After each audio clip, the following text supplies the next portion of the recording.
శృతి శ్రీదేవి వైభవాన్ని ప్రతిపాదిస్తోంది. మానాధీన మేయసిద్ధి అంటారు. ప్రమాణం వేదం, ప్రమేయం శ్రీదేవి. అవును, కొన్ని చోట్ల శ్రీ సూక్తాదులు అని అనుకుంటాం.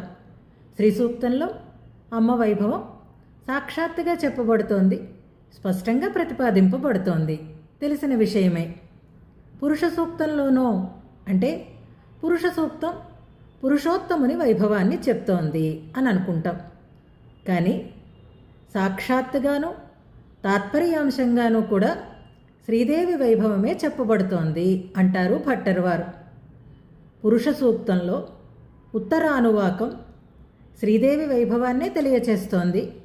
పురుషోత్తముడైనటువంటి స్వామిని లక్ష్మీపతి అని వివరణ చేస్తోంది కనుక అమ్మ పూర్వభాగము ఉత్తర భాగము, పూర్వానువాకము ఉత్తరానువాకము శ్రీ సూక్తంలో వైభవం ప్రతిపాదించబడినట్టే పురుష సూక్తంలో కూడా నీ వైభవమే ప్రతిపాదింపబడుతోంది అంటారు భట్టర్వారు.